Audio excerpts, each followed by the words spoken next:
What I do know is this. Every single person watching or listening to this has immense power inside, has incredible talents and gifts,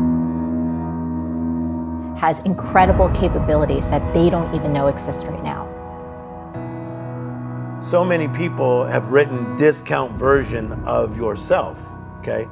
But you have to, again, think to yourself, okay, I am left, but I can now turn this left into something positive.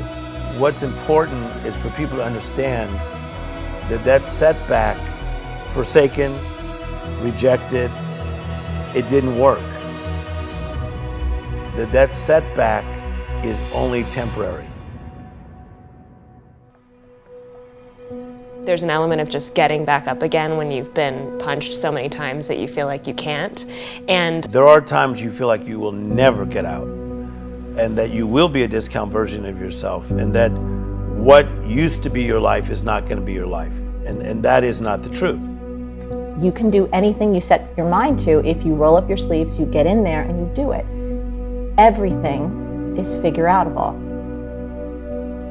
The only real power we have in the world is choosing our response. We can't choose what happens to us. We can get stuck into situations where we are not treated fairly, where any number of bad things can happen. And so the only choice we can make is how to respond. And I find that that knowledge gives me so much freedom, because if something bad is happening to me that I can say is beyond my control, I can say, well, at least, I have the power in my response to show the world what kind of person I am.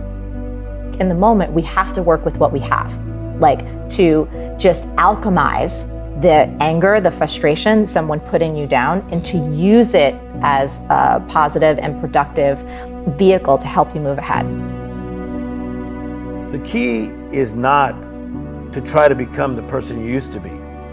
And you may have heard this saying that I say, a comeback is not a go back. So I win or I learn, but I never lose. What does that mean? It means that no matter what situation I put myself in, either I'm gonna be a baller and I'm gonna knock it out of the park, or I'm gonna learn a ton.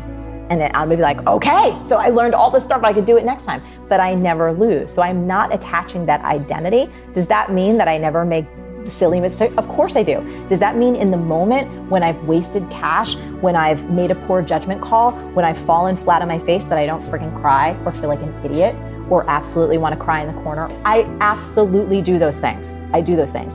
But then the moment I actually take a breath and have a little perspective for a moment, I'm like, okay, I win or I learn, but I never lose. And that allows me to get back up, contextualize it, and keep on trucking. All we're striving for, progress, not perfection. And I think that those stumbles and those screw-ups are a really positive indicator that you're actually in the game, that you're actually making progress, and that you're on your way eventually to victory. Best piece of advice I ever heard is don't punk out and quit. Worthwhile, worthy things in life are just the result of a lot of, painful, enduring failure. You'll be annoyed about, I often get annoyed about something somebody said to me at the office, or some political thing that's going on, in my friend group, or some other issue. I'm stuck in traffic, and I will forget, wait a minute, okay, at the end of the day, I come from stardust. I will return to being stardust. None of this matters at all. The only real thing that matters is love, loving people and being loved yourself.